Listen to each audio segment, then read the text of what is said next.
क्या आप जानते हैं, अगर किसी इंसान की मौत अंतरिक्ष में हो जाए तो उसकी लाश कभी सड़ती नहीं, ना बदबू आती है, ना कीड़े लगते हैं, बल्कि कुछ और ही अजीब और डरावना होता है, जो सुनकर शायद आप हैरान रह जाएंगे। आज हम जानेंगे, अगर किसी इंसान की मौत स्पेस में हो जाए तो उसकी लाश के साथ क्या होता है। स्पेस में सड़न क्यों नहीं होती? पृथ्वी पर जब किसी इंसान की मौत होती है तो उसकी बॉडी धीरे धीरे सड़ने लगती है। ऐसा इसलिए होता है क्योंकि यहाँ बैक्टीरिया, ऑक्सीजन और नमी मौजूद होते हैं।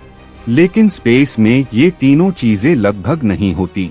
अंतरिक्ष में ना हवा होती है, ना ऑक्सीजन, ना बैक्टीरिया, इसलिए वहाँ डिकॉम्पोजिशन यानी सड़ने की प्रक्रिया शुरू ही नहीं हो पाती। स्पेस में लाश के साथ असल में क्या होगा?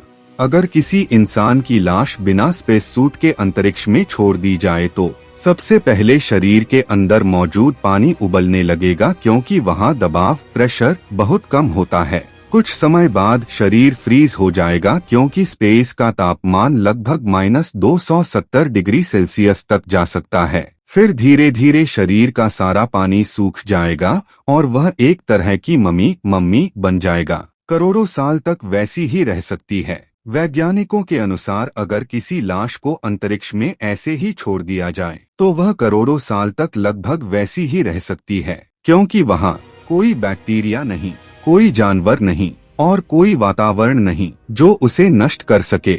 लेकिन एक और डरावनी चीज होती है। स्पेस में कॉस्मिक रेडिएशन बहुत तेज होती है। लंबे समय में ये रेडिएशन उस शरीर के मॉलिक्यूल्स को तोड़ने लगती है, यानी लाखों साल बाद वह शरीर धीरे धीरे धूल में बदल सकता है। तो अगली बार जब आप रात में आसमान की तरफ देखें तो सोचिए, शायद अंतरिक्ष में कहीं कोई ऐसी लाश भी तैर रही हो जो हजारों साल से बिल्कुल वैसी ही है। स्पेस सच में जितना खूबसूरत है उतना ही रहस्यमय भी।